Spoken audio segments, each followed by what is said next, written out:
Justement, tiens, on va accueillir Monsieur Copé qui était il y a 20 minutes chez Jean-Pierre Elkabbach et qui est resté avec nous. Jean-François Copé. Écoutez, pardonnez-moi, mais de vous le dire, ma chère Julie, mon cher Bruce Toussaint, de vous dire ça avec beaucoup de modestie et de recul.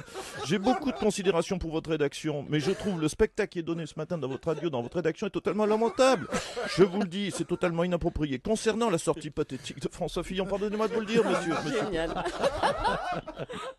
Cette sortie pathétique de François Fillon, à qui j'adresse bien sûr mes sincères vœux de rétablissement, parce que je suis beau Mais joueur. attendez, Monsieur Copé, il est pas malade, Oui, François peut-être Fillon. pas malade, mais écoutez, ça va venir. En tout cas, c'est tout le bien que je lui souhaite.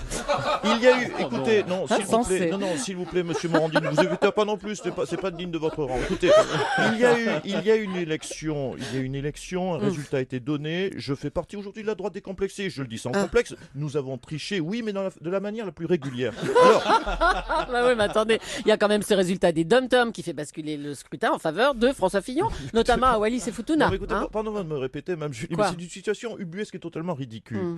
Pardonnez-moi de me répéter. On a oublié de comptabiliser quoi? 3 villages de cases à Wallis et Banania, la belle affaire. Oh, mais enfin, écoutez-vous, mais c'est écoutez, raciste, enfin. C'est Wallis et Futuna Non, d'abord. mais écoutez, ne me faites pas dire ce que je viens de dire, madame Julie. Pardonnez-moi si je ne connais pas ces îles lointaines. C'est vrai que vous avez le temps de voyager, vous prenez beaucoup de vacances, peut-être vous. Je ne suis pas, pardonnez-moi, Frédéric Lopez.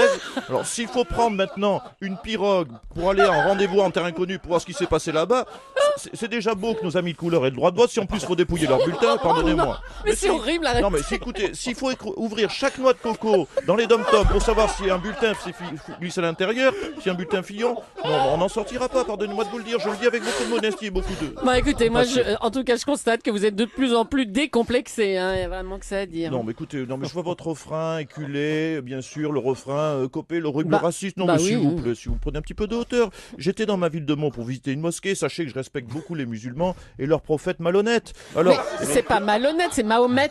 Oh, écoutez, ça suffit. Écoutez, ne jouez pas sur les mots. Le sujet est clos. L'élection est actée et validée. Les bulletins ont été comptés de façon tout à fait régulière par l'huissier de justice en charge de ce dossier, maître Gilbert à Paris, qui peut vous les recompter devant vous. Alors écoutez, vraiment. Maître Gilbert. Ouais. Moi je peux vous dire, j'ai vraiment recompté un à un les bulletins. Ouais. J'ai vu tous les noms. Et alors? Oui, l'élection est régulière. Il n'y a pas eu de bulletin en liberté. Ouais. Bon, bah alors dans ce cas, hein, bah oui.